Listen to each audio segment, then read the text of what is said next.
नमस्कार। गायत्री विद्या मंदिर उच्च माध्यमिक विद्यालय सांचौर के यूट्यूब चैनल पर आप सभी का स्वागत है। प्रिय विद्यार्थियों, आज हम कक्षा 11th का पद्य भाग जो है काव्य भाग, उसमें कबीर का भाग 2 पढ़ेंगे।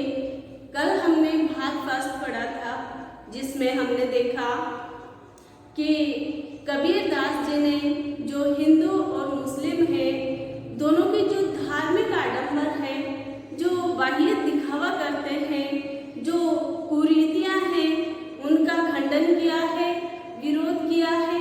यहाँ पर कबीर दास जी ने पहले दोहे में बताया है कि जो है हिंदू, वो हिंदू धर्म को सर्वश्रेष्ठ बताते हैं और मुसलमान जो है, मुस्लिम जो है, वो मुस्लिम धर्म को सर्वश्रेष्ठ बताते हैं।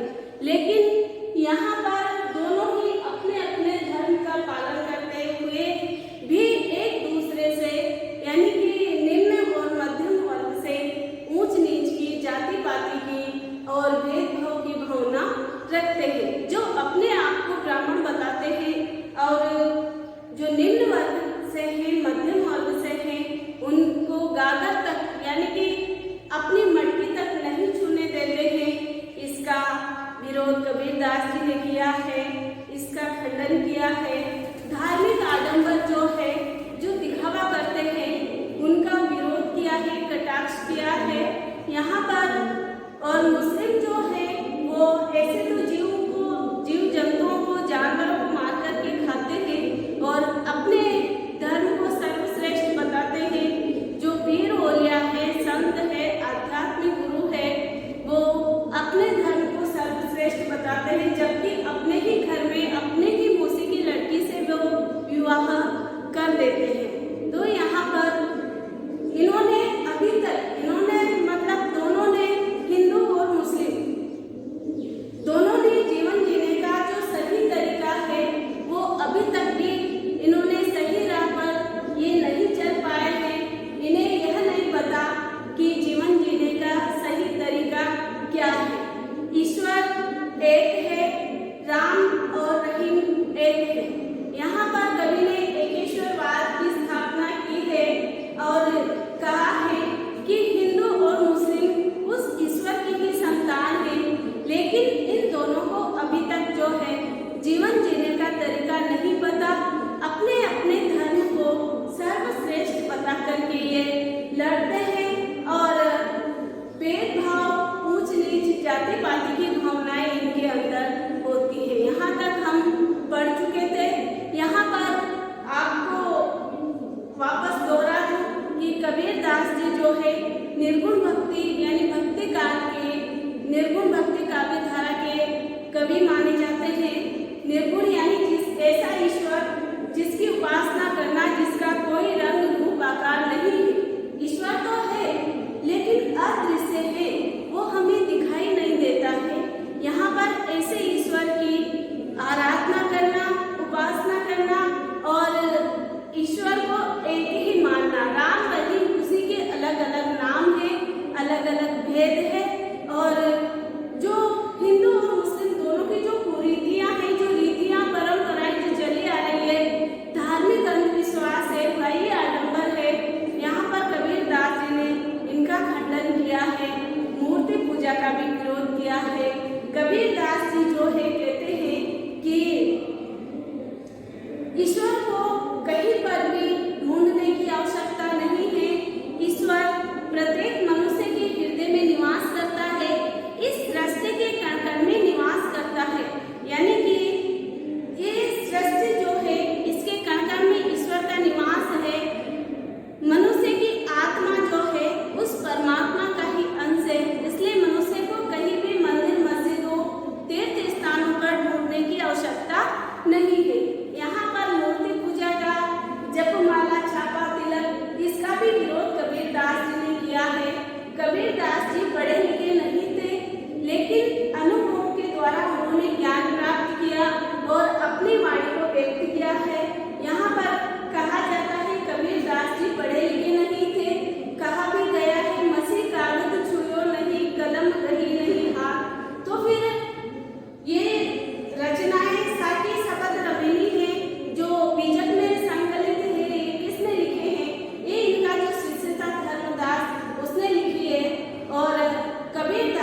कब लग कैसा स्नेह रे। अन्न न भावे नींद न आवे, गृह बंद धरे न धीर रे। कामिन कोहे बालम प्यारा, जो प्यासे को नीर रे। कबीरदास जी कहते हैं कि बालम आओ महारे गहरे, गह यानी घर में, तुम में दुखिया गहरे, गह यानी शरीर। कबीरदास जी जो है अपनी आत्मा को एक विरहणी के रूप में दिखाते हैं और यहाँ पर परमात्मा को बालन यानी पति के रूप में दिखाते हैं। कबीरदास जी की आत्मा जो है विरहणी है, वो अपने प्रियतम से अलग होने के दुख में अत्यधिक व्याकुल है, विरह में अत्यधिक व्याकुल है। कहते हैं कि हे परमात्मा, हे प्रियतम, तुम मेरे घर में आओ, तुम्हारे बिना मेरे देह यानी मेरा शरीर जो है वो अलग होकर के नहीं रह सकता। तुम्हारे से विरहणी आत्मा अपने परमेश्वर परमात्मा से कहती है कि तुम्हारे बिना ये जो मेरा शरीर है यह अत्यधिक दुखी है। यहाँ पर कबीरदास जी ने अपनी आत्मा को विरहणी नारी के रूप में या विरहणी स्त्री के रूप में बताया है। सब कोई कहे तुम्हारी नारी, मुँह को लगत लाज रे। मेरे से सब ये कहते हैं कि मैं तुम्हारी पत्नी हूँ, तुम्हारी स्त्री हूँ, तुम्हारी नारी हूँ, लेकिन मुझे ये सुनते हुए लाज लज्जा आती है, शर्म आती है। दिल से नहीं लगाया तब लग कैसा स्नेह, तब तक जब तक तुमने मुझे मन से सच्चे दिल से सच्चे मन से नहीं अपनाया तब तक कैसा प्रेम। यानी जब तक आत्मा का परमात्मा से मिलन नहीं हो जाता तब तक सच्चा प्रेम नहीं होता है, सच्चा स्नेह नहीं होता है। अन्न न भावे नींद न आवे, गृह बंद धरे न धीर रे।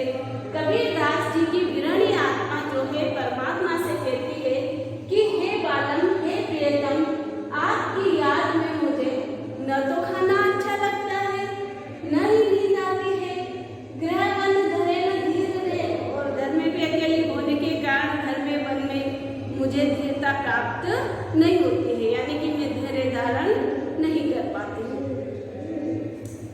कामिन को है बालम प्यारा, जो प्यासे को नीर रे।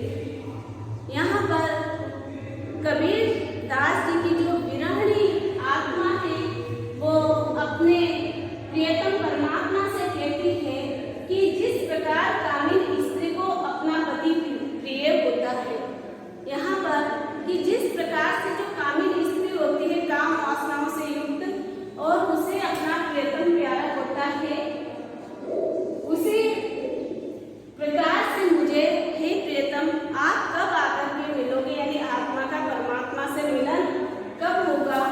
जो प्यासे को नीर रे, जिस प्रकार से प्यासे व्यक्ति को नीर यानी जल जो है अत्यधिक ही अच्छा लगता है, जिस प्रकार से प्यासा व्यक्ति बिना जल के नहीं रह सकता, उसी प्रकार से कबीरदास जी कहते हैं कि कबीरदास जी की जो विरहणी आत्मा है, जहाँ तक उस विरहणी आत्मा का परमात्मा से मिलन नहीं हो जाता है तब तक वो अत्यधिक दुखी रहती है और अपने प्रियतम परमात्मा की याद में उसे घर में अकेलापन महसूस होता है, कुछ भी अच्छा नहीं लगता है। उसका जो शरीर है वो अत्यधिक, उसका मन जो है अत्यधिक दुखी है और सब उसे ईश्वर की यानी कि परम प्रियतम की परम पिता परमेश्वर की नारी बताते हैं। ये सब सुनते हुए विरहणी आत्मा कहती है, ये सब सुनकर के मुझे लज्जा आती है कि आपने जब तक मुझसे मिलन नहीं किया, मुझे दिल से नहीं लगाया, मेरी आत्मा को मुक्ति प्रदान नहीं की, तब तक कैसा प्रेम। यानी मेरा जब तक प्रियतम परमात्मा से मिलन नहीं हो जाता तब तक सच्चा प्रेम नहीं। मुझे हे प्रियतम आपकी याद में न तो कुछ खाना अच्छा लगता है, न ही मुझे नींद आती है, न ही मुझे घर में धैर्य धारण होता है और जिस प्रकार से प्यासे व्यक्ति को पानी जाने पर प्यासे व्यक्ति को उसे संतुष्टि हो जाती है, उसी प्रकार से यहाँ पर जो विरणी आत्मा है कबीरदास जी की, वो अपने प्रियतम परमात्मा से कहती है कि जिस प्रकार से जो विषय वासनाओं से युक्त जो नारी होती है उसे ईश्वर प्यारा यानी उसे अपना पति प्रियतम प्यारा होता है, उसी प्रकार से विरणी आत्मा परमात्मा को प्राप्त करना चाहती है और परमात्मा से अलग रह करके आत्मा अत्यधिक दुखी है। आगे देखते हैं। हे कोई ऐसा परोपकारी पीयूष हो कहे सुनाए दे, अब तो बेहाल कबीर भयो है, बिन देखे जिम जाए। कबीरदास जी कहते हैं, हे कोई ऐसा परोपकारी पीयूष हो कहे सुनाए दे, कि इस संसार में ऐसा कोई परोपकारी यानी दूसरों पर उपकार करने वाला है या दूसरों का हित चाहने वाला है, जो मेरे संदेश को, जो मेरा संदेश है उसे प्रियतम यानी प्रियतम परमात्मा तक पहुंचा सके। क्या ऐसा कोई उपकारी इस संसार में है जो मेरे संदेश को प्रियतम को जाकर के सुना दे कि हे प्रियतम, आपके बिना विरहणी आत्मा अत्यधिक ही व्याकुल है, अब तो बेहाल कबीर भयो है, बिन देखे जित जाए। अपने प्रियतम परमात्मा से अलग होकर के विरहणी आत्मा रह नहीं पाती है और कबीरदास जी कहते हैं कि अब तो मेरा हाल बेहाल है, मुझे सुख चैन नहीं है, क्योंकि अब उस परम पिता परमेश्वर की याद में और परम पिता परमेश्वर जो है उसके बिना, उससे मिलने के लिए बिना देखे कि यह जीव जो है जाने वाला है, अर्थात अब जो है आत्मा जो है परमात्मा से मिलने वाली है, क्योंकि ये जो है परमात्मा के विरह में वियोग में अत्यधिक ही व्याकुल हो चुकी है। यहाँ पर कबीरदास जी जो है कहते हैं कि हे प्रियतम, एक बार दोहरा देती हूँ वापस इस पद को ताकि आपको अच्छे से समझ में आ जाए। यहाँ पर पहले दोहे में तो कबीरदास जी ने दो पद कबीरदास जी के लिए गए हैं और पहले पद में कबीरदास जी ने हिंदू और मुस्लिम दोनों के जो धार्मिक अंधविश्वास है, धार्मिकता का खंडन किया है, जो अपने अपने धर्म को श्रेष्ठ बताते हैं, लेकिन दोनों ही हिंदू और मुस्लिम जीवन जीने का सही तरीका नहीं अपना पाए हैं और अपने अपने धर्म को सर्वश्रेष्ठ बताते हैं और ऊंच नीच की भेदभाव की विरोध की भावना एक दूसरे के प्रति रखते हैं। यहाँ पर इन कुरीतियों का, धार्मिक अंधविश्वासों का, इनका खंडन कबीरदास जी ने पहले पद में किया है। जो दूसरा पद है इसमें कबीरदास जी कहते हैं कि यहाँ पर कबीरदास जी की जो विरहणी आत्मा है, यानी यहाँ पर कबीरदास जी की जो आत्मा है उसे नारी के रूप में व्यक्त किया है कि कबीरदास जी की जो विरहणी आत्मा है यानी परमात्मा से अलग होकर के कबीरदास जी की आत्मा विरह में अत्यधिक व्याकुल है और वह परमात्मा से मिलना चाहती है। यहाँ पर इसके लिए कबीरदास जी ने अनेक प्रयत्न किए, अनेक प्रयास किए उस परमेश्वर को, प्रियतम परमात्मा को प्राप्त करने के लिए, क्योंकि कबीरदास जी की जो आत्मा है वो परमात्मा के विरह में व्याकुल है। अब अत्यधिक व्याकुलता के कारण कबीरदास जी की विरहिणी आत्मा कहती है कि हे बालक, हे प्रियतम, तुम मेरे घर कब आओगे, अर्थात तुम्हारे से मेरा मिलन कब होगा, या मुझे इस सांसारिक विषय वासना मोह माया से दूर कब लेकर के जाओगे मेरे घर आके, और मुझे कब मोक्ष की प्राप्ति होगी, मुझे कब मुक्ति मिलेगी, यानी मेरा मिलन आत्मा रूपी गृहिणी नायिका का मिलन परमात्मा रूपी नायक से कब होगा? परमात्मा से कब होगा? तुम्हारे बिना ये जो मेरा शरीर है या मेरी जो आत्मा है वो अत्यधिक दुखी है। मैं इन सांसारिक विषय भोगों में रह करके अत्यधिक दुखी हो चुकी हूँ और अब तो मेरी एक ही आशा है कि मुझे परमात्मा की प्राप्ति हो जाए, परमात्मा से मेरा मिलन हो जाए। ऐसा कबीर दास जी की जो गृहिणी आत्मा है वो कहती है। यहाँ पर इस संसार में परमात्मा से, ईश्वर से अत्यधिक लगाव होने के कारण, ईश्वर की भक्ति करने के कारण ये संसार के लोग जो हैं सब कहते हैं कि गृहिणी आत्मा जो है वो हे प्रियतम तुम्हारी नारी है, तुम्हारी स्त्री है। लेकिन यह सब सुनते हुए मुझे लज्जा महसूस होती है। जब तक तुम आकर के स्वयं मुझसे नहीं मिलते, मेरे प्रति प्रेम प्रकट नहीं करते, अर्थात जब तक आत्मा का परमात्मा से मिलन नहीं होता है तब तक कैसा प्रेम? मुझे हे प्रियतम आपकी याद में न तो मुझे कुछ खाना अच्छा लगता है, न मुझे अकेले में गृहिणी आत्मा अपना दुख व्यक्त कर रही है, न मुझे नींद आती है, नहीं मुझे घर में बाहर घर में धैर्य धारण हो पाता है।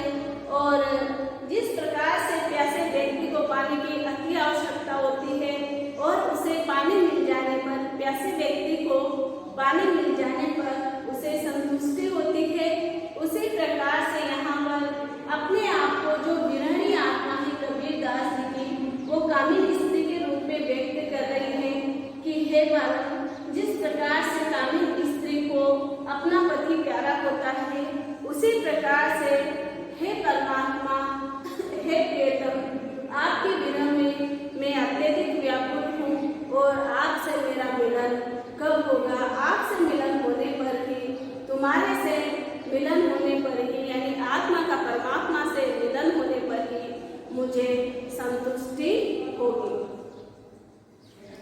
यहाँ पर कबीर दास जी की जो गृहिणी आत्मा है वो कहती है कि इस संसार में कोई ऐसा परोपकारी है, यानी दूसरों का भला चाहने वाला या दूसरों का हित चाहने वाला है, जो मेरे इस संदेश को उस प्रियतम परमात्मा तक जाकर के सुना दे या पहुंचा दे। फिर कोई ऐसा परोपकारी? अब तो कबीर दास जी कहते हैं कि अब तो हाल बेहाल है, अर्थात अब मुझसे गृहिणी, कबीर दास जी की गृहिणी आत्मा कहती है कि अब जब तक ईश्वर से, प्रियतम परमात्मा से मिलन नहीं हो जाता, मुझे सुख चैन नहीं मिलेगा। और अब तो ये जीव जो है परमात्मा के विरह में निकलने ही वाला है और जब प्रियतम नहीं आ रहे हैं तो अब ये जीव शरीर से निकल करके ये आत्मा और परमात्मा से इसका मिलन होगा। तो यहाँ पर जो गृहिणी आत्मा है वो परमात्मा से मिलना चाहती है और यहाँ पर कबीर दास जी ने दोनों में ही, यानी अपने आप को जो है ईश्वर की भक्ति में दिखाया है। ईश्वर की भक्ति और गुरु का महत्व यहाँ पर कबीर दास जी ने आत्मज्ञान के बारे में बताया, ईश्वर की भक्ति के बारे में बताया है। यहाँ पर कबीर दास जी के दोनों पद समाप्त हो चुके हैं। आगे कल हम सूरदास पढ़ेंगे।